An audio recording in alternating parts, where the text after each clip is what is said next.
There's Brian Wilson and all the Wilsons and the Beach Boys. I get around 7 to 9 here on 2DU Breakfasts. And, well, he knows a bit about music because he goes to these massive concerts and Tamworth Country Music Awards every other week. And I speak, of course, about Dubbo Mayor Matthew Dickerson. He joins us live in the studio. Good morning to you, Mr. Mayor. Yeah, good morning. Actually, I did go to Tamworth. This was my first visit to Tamworth. I've been promising various mayors up there for years that I'd make it up to Tamworth Country Music Festival, but it was great. But I'm a bit confused because I'm still looking for the country music. The music I heard was more like soft rock or pop rock or even rock and roll.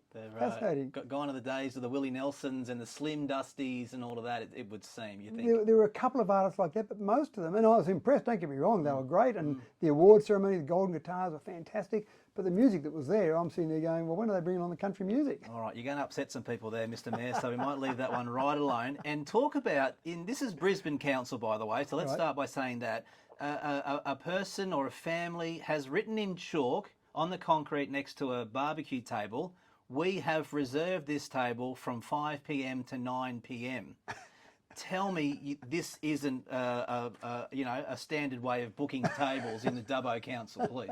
No, and we're talking about public facilities here, and they literally are that. So if you take Sandy Beach, for example, there's a barbecue area down at Sandy Beach. It's a great little area there. I've used it. Councils, we've had a function down there, and it is one of those things where you just turn up and you turn the barbecue on and start using it. You can't go and reserve First areas in, like best that. dressed. Basically, that's it. And if someone else was there, you'd say, how long are you going to be there for, Matt? And you'd say, oh, I'll be 10, 15 minutes. Okay, mate, thanks very much. If it was you, I'd say I'm going to be all day. Yeah, thanks. That's good. No, I wouldn't, of course. And there are certain spots you can reserve.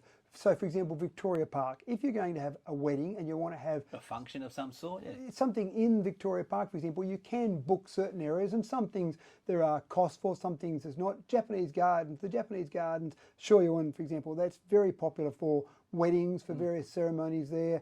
People even have funerals up there, for example. So that's the sort of thing that you would book. And it's still a public area, but it's a public area that you would actually go and book. So I can ring council and say, I'm interested, or we've got a wedding, it's on this date at this time. Can I book the Japanese gardens? Exactly. There'll be some sort of cost involved, and then no one else can go there in that time? Well, people would still be there, but you'd have the area, that certain area there reserved. So it's not like they'd close down the whole Japanese garden. It's still accessible to the public. That's right, but there'd be an area, and there's a certain area where you do typically do weddings up there, so there'd be an area there, and most people in the community are fairly kind. If they saw a wedding going on there, they probably wouldn't go and stand in the wedding photos, for example, so, or maybe they would. I'd go for the sandwiches. But I also see it at Dundullimore. Dundullimore is a popular spot for wedding photos, for example. So I ride my bike around there. There's a mountain bike track out there, and it's not unusual to be out there on a weekend and you'll see some people having wedding photos, but it's not like they go and scribble and chalk on the ground there and say, don't ride your bike here because we're doing wedding photos. But again, you don't hang around in the background while the photos are being taken. You kind of avoid that area because you're just being polite to people. So right. I think it was just a bit of cheekiness on behalf of this person that's written down the chalk message. So there you go, confirming from the Mayor, you cannot do that in Dubbo. In fact, I don't think you could do it in Brisbane either. You probably can't do it in Brisbane, no, that's right. And just one little thing there you said there about the cost. Some of the facilities would be free, so you could book some facilities. Some there might be a cost for. I can't tell off the top of my head. For example, the Japanese gardens, if there's a cost, you to can be sure. contact council. It might even be on the council website. Exactly right, yeah.